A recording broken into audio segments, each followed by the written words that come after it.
Il y a un sujet, moi, qui me passe dans la tête, c'est les ruptures amoureuses. Je sais que tu as traité pas mal de vidéos là-dessus. Et déjà, est-ce que tu as déjà vraiment subi une rupture amoureuse qui t'a vraiment fait du mal et que tu pensais que ça soit insurmontable? Est-ce que tu l'as vécu Ouais, carrément. La fin de la vie, quoi. Ouais. Une Tu te rupture dis, où tu te dis ma vie n'a plus de sens. ouais. Et tu mets du temps à Ouais, vraiment t'en remettre à chaque fois et ouais, tu reviens là-dedans, ainsi de ouais. suite. Ouais, Ok, mais ça, je pense que ça arrive à tout le monde. d'accord. Le seul problème, c'est quand ça arrive aux gens de la même manière, de la même intensité, pendant autant de temps, à chaque relation. Ah, Et là, il faut se poser une question. Ça veut dire que tu n'as jamais mis en place. En fait, ce qui se passe, c'est que les gens, pendant qu'ils sont dans la rupture, forcément, c'est difficile de mettre en place des choses et d'apprendre pour ne plus vivre la même émotion, la même situation de la même manière la prochaine fois. ok. Parce qu'ils se préoccupent de cet événement. Et dès qu'ils vont mieux, eh ben, ils oublient. Ils vont mieux, c'est bon, j'ai pas besoin de savoir comment ça fonctionne. Ouais. Et donc Travaille du pas coup, sur. ils travaillent pas sur ce problème. Et Ouais. donc du coup, ils ont une relation, ils commencent la relation avec de l'attachement, parce qu'en fait, il y a deux raisons Ok. pour lesquelles une rupture est difficile. Pour moi, en fait, évidemment, tu peux souffrir. Chercher à éviter la souffrance, pour moi, c'est pas la solution. D'accord. Ce que tu peux faire, par contre, c'est réduire l'intensité de cette émotion, de la souffrance, et réduire sa durée. Ça, tu Ok. peux le faire. Tu peux réduire la durée, mais tu peux pas forcément empêcher le déclenchement. Sauf si tu t'en fous de cette personne. D'accord. Mais si tu cherches à avoir une vraie relation, en général, tu t'en fous pas de cette personne. Non, Donc, pas du il y aura tout. toujours un peu d'attachement. Mais le problème, c'est quand il y a trop d'attachement dès le début et que tu es trop dans cette dynamique de. En fait, tu te sentais pas. Ben, on revient sur ce qu'on disait sur le self-love. T'es pas bien avec T'es toi-même. pas bien avec toi-même, il y a un truc que tu essaies de combler, donc tu te mets avec cette personne parce que tu sens un vide en toi. Mhm. Et donc, bah, tu t'attaches à cette personne, tu dépends d'elle. Il y a toute cette relation ton identité est basée sur la relation et tu n'as plus trop d'identité personnelle. Et donc, dès que cette personne s'en va, bam, il y a une cassure, tu refais face au vide. Et là, c'est la catastrophe. Ouais. Donc, déjà, il y a ce facteur-là. Et après, au-delà de ça, tu as le facteur de même si une relation est magnifique, en fait, par exemple, bon là, on est dans un hôtel, il y a la porte extérieure. Soit dans un avion, il y a Ouais. toujours des exits. Personnellement, quand je prends l'avion, je me dis j'arrive à destination. Tu vois? Mhm. C'est pour ça que je suis là. Ouais. Tu bien vois, sûr. je me dis pas, ok, où est la, où est Ouais, la- où ouais, est la la- porte où est d'exit. l'exit? Cependant, J'aime bien. j'aime bien avoir une idée. Parce que si l'avion ne se crache pas complètement et qu'il arrive sur l'eau, j'ai pas envie d'être là en mode où est la sortie? Je veux savoir où est la sortie. Ok. Et en soi, c'est pas moi, c'est de base, bon, les gens n'écoutent pas, mais de base, les stewards te disent la sortie est là, On là. s'en fout, personne n'écoute. Mais il y a un intérêt. Ouais. Et en fait, dans un aspect relationnel, pour ne pas souffrir, déjà, il faut limiter la dépendance et l'attachement qu'on a à la personne dès le début de la relation. Et secondement, il faut toujours avoir un exit. Avoir un exit ne signifie pas je veux le prendre, reprends l'avion. Quand je prends l'avion pour aller à Bali, Mhm. je me dis pas je veux sortir par la porte de l'avion qui m'envoie dans la flotte. Bien sûr. Par contre, en cas de problème, j'aimerais bien me dire ok, je suis en sécurité si je pars là. Et avoir un exit sur un aspect relationnel, c'est je veux que cette relation perdure dans le temps. Je me sens bien dans cette relation, j'ai des projets dans cette relation, je me vois développer X, Y choses avec cette personne. Mais s'il se passe quelque chose, si pour X raison cette relation s'arrête, Mhm. j'ai toujours cet excite dans un coin de ma tête de me dire je vais faire ça, je vais Ok. pouvoir faire ça. Ma vie elle va être géniale en prenant cette route-là. Donc c'est pas vouloir le créer, c'est pas vouloir aller là-bas, mais toujours garder dans un coin de sa tête de la relation me convient, je veux la développer, mais d'avoir déjà une idée de où est-ce que j'irai si Ok. ça s'arrête. Parce que Toujours avoir une porte de sortie, toujours avoir un pied sur terre, quoi. ouais, Ok. ouais, parce que la réalité c'est que 75% des gens qui se marient ils divorcent. Mhm. Et ça c'est le stade des gens qui se marient. Je sais pas c'est quoi le stade des gens qui se mettent ensemble, mais C'est encore plus. ça doit être du 95%. Ouais, Quoi. sûr et certain. Donc en fait, il y a des choses qui risquent d'arriver, on sait que ça arrive. Regarde, c'est comme ne pas travailler sur le deuil. Mhm. On sait que ça va arriver. Alors, personne ne le souhaite pour qui que ce soit de sa famille, mais on sait que c'est quelque chose qui va arriver. Enfin, Ouais. on n'est pas des êtres qui avons une expérience de vie illimitée. Non. Notre vie est limitée, donc on sait que c'est quelque chose qui va arriver. Mais pourtant, on ne veut pas faire ce travail de se dire « Ah ok, si cette personne décède, comment je vivrai la chose ?» Et bien c'est pareil pour une relation. On sait qu'il y a de grandes chances qu'elle se finisse, parce que la relation d'avant que tu avais, tu pensais qu'elle allait continuer, elle s'est finie. Et la Bien relation sûr. que tu avais encore avant, tu pensais qu'elle allait durer toute ta vie, Et ça s'est c'est arrêté, fini. ouais. Bon, on peut faire ça pendant longtemps, tu vois.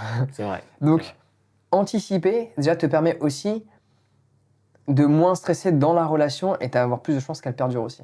Ok. Parce que tu vas moins être attaché.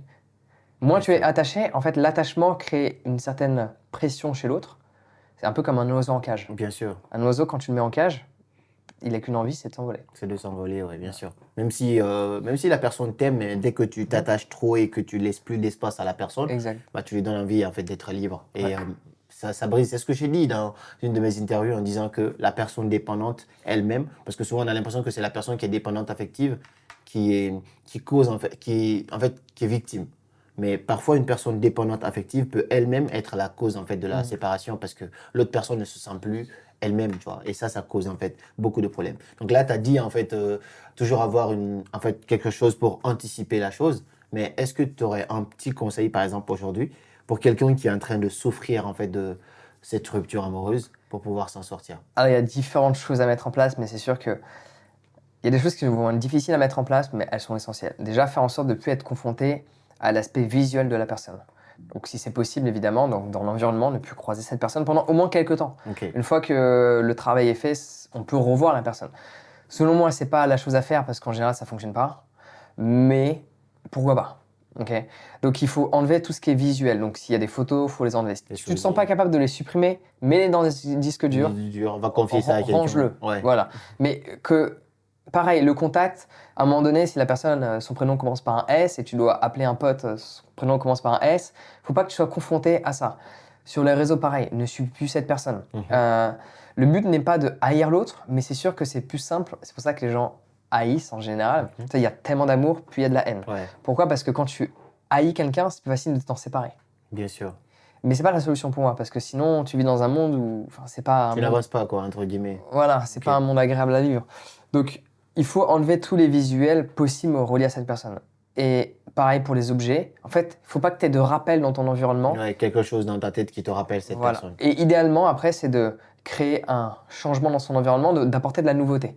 La nouveauté, tu peux l'apporter en allant découvrir des nouvelles activités, en rencontrant des nouvelles personnes. Rencontrer de nouvelles personnes, parfois, c'est dur. Ça, je peux le comprendre. Donc, il peut aussi y avoir la dynamique de changer la disposition des meubles chez soi. Genre ton salon, forcément, le Ouais. canapé qui est là, tu peux le mettre là. Vraiment créer du nouveau, quoi, pour Créer du nouveau. pas créer en fait les mêmes souvenirs que tu avais Ouais. avec cette personne. Bah, sinon, en fait, ce qui se passe, c'est que les gens restent dans le passé. Ils sont pas dans le présent. Ils restent bloqués dans le passé. Et donc, du coup, le fait d'apporter cette nouveauté, c'est que tu vas tendre vers le futur. Et à ce moment-là, des choses peuvent changer. C'est ça, c'est ça. C'est pertinent ce que tu dis. C'est comme par exemple, imaginons avec ta partenaire, vous avez beaucoup voyagé à l'époque, donc tous vos souvenirs, en fait, tout ce que vous avez créé reste gravé dans ta tête parce que toi, tu n'arrives pas à te passer de ça. Donc, la solution dans ce cas-là, c'est de créer de nouveaux souvenirs. Donc, si tu as déjà pas mal voyagé avec elle, au lieu de rester cantonné dans ces voyages que tu as eu avec elle, tu te crées de nouveaux voyages Exact. avec de nouvelles personnes. Comme ça, ton cerveau commence à s'attacher à ces nouvelles expériences que tu as eues plutôt qu'à l'expérience que tu as eue avec cette personne. Je trouve ça très pertinent parce que très généralement, en fait, lorsque les gens sont confrontés à la rupture, ils s'attachent en fait aux souvenirs positifs créés avec l'autre personne. On se dit ouais, mais c'était bien quand on a fait ça, ouais, mais c'était bien quand on faisait l'amour. En fait, tu penses qu'au côté positif, mais si tu es arrivé à une rupture, c'est qu'il y a un truc qui n'allait pas. Mais on commence à oublier tous les côtés négatifs de la personne, on se concentre uniquement sur les côtés positifs et on est en train de vivre un peu, entre guillemets, je dirais ça, dans un monde utopique. Donc on ne voit pas forcément la réalité telle qu'elle est, mais on la voit telle qu'on veut. Ouais. Parce que voilà, la personne nous manque, elle est partie. Et pour moi, ça, c'est très important. Et juste un petit dernier truc à rajouter sur tout ce que tu dis là par rapport aux ruptures amoureuses. Si tu es dans une rupture amoureuse, pour moi, c'est très important de se poser la question, est-ce que c'est ton amour qui est blessé ou est-ce que c'est ton ego qui est blessé? Tu vois, parce que j'ai vécu une rupture amoureuse, je sais ce que ça fait. Et quand la personne te quitte, et généralement, quand la personne te quitte pour aller plus tard, parce que pendant que toi, tu as du mal à t'en sortir, pendant que toi, tu fais des travaux sur toi pour pouvoir te remettre de cette rupture, généralement, tu vois que l'autre personne, 1 mois ou 2 mois plus tard, est déjà en couple avec d'autres personnes. Donc, elle vit sa relation tranquille. Donc, toi, tu es blessé, mais tu n'arrives pas à t'en sortir. Donc, demande-toi, est-ce que c'est ton amour qui est blessé? Est-ce que tu es mal parce que tu as perdu vraiment ton seul amour, la personne que tu aimais vraiment de tout ton cœur? Ou est-ce que tu es mal parce que tu te dis, mais pourquoi toi? Pourquoi tu te fais quitter toi? Et qu'est-ce que l'autre il a et que toi tu n'as pas? Tu vois, ces questions-là, quand tu commences à faire la part de ces choses-là et que tu te rends compte que ça peut être ton amour qui est blessé parce que tu peux aimer sincèrement une personne et tu peux aussi te rendre compte que cette personne n'était plus bien pour toi, mais tu as toujours mal parce que ton ego il est blessé. Faire la part de ces deux choses-là, je pense que ça t'aide déjà à relativiser, à te dire que tu es une personne normale comme tout le monde et que toi aussi, tu peux être trompé ou tu peux te faire quitter parce que tu n'es pas unique en fait sur Et Terre. ce qui peut se passer aussi pour les hommes, c'est que vu qu'en général, c'est plus rapide pour une femme de se remettre en couple Ouais, qu'un homme, il peut se passer aussi une truc de, il y a des hommes, ils vont penser que je sais pas quand est-ce et comment je vais faire pour rencontrer une autre femme ou une autre femme aussi bien qu'elle. Mhm. Et à nouveau parce qu'ils ont peur de cette solitude, de ce moment de solitude. Et ça, en fait, ce désavantage que la plupart des hommes ont par rapport à la plupart des femmes, Ouais, est aussi un avantage parce que la plupart des femmes, en fait, elles sont dans une relation, il y a une rupture, nouvelle relation. ouais. Il n'y a pas de moment. Elle prend pas le temps en Elle fait prend pas de le temps de travailler sur elle. réfléchir, travailler sur elle. Et ça, c'est un désavantage qui est basé sur leur avantage. Et nous, on a un avantage qui est basé sur notre désavantage. Très beau ça. Et donc, du coup, il faut utiliser ce moment-là pour ne pas répéter les mêmes erreurs. Donc, forcément, pour la rupture, il y a tout ce qu'on a vu précédemment. Et une fois qu'on se sent mieux, c'est d'aller se poser des questions aussi sur les choses qu'on a fait que peut-être on n'aurait pas dû faire. Non pas parce que ça faisait pas plaisir à l'autre, mais parce qu'on considère par rapport à qui l'on est que ça ne correspond pas à qui l'on est ou à la personne qu'on veut être. S'il y a des choses, regarde, qu'une personne peut me reprocher, si moi je suis en accord avec, je continue de le faire, clairement. Mais s'il y a des choses qu'une personne me reproche, et je me dis, c'est vrai que l'idée que j'ai de moi, la personne que je veux être, elle se comporterait pas comme ça. À ce moment-là, je vais prendre en considération. Non pas parce qu'elle me le dit, mais parce qu'elle me le fait voir. Ouais, c'est beau ça. C'est beau de voir les choses comme ça aussi. Comme ça, parce que t'es pas borné dans ton monde à toi tout seul. Tu t'es pas là en mode ouais, c'est moi, j'ai raison, ainsi de suite. C'est pas mal ce que tu dis. Mais aujourd'hui, quels sont les services que tu proposes? Parce que je sais que tu entreprends dans pas mal de domaines. Parle-moi un petit peu de tout ce que tu entreprends et même dans le dev perso aussi, dans la création de contenu. Quels sont les services que tu proposes aujourd'hui? Alors, déjà, pour commencer, pour moi, tout a commencé sur YouTube.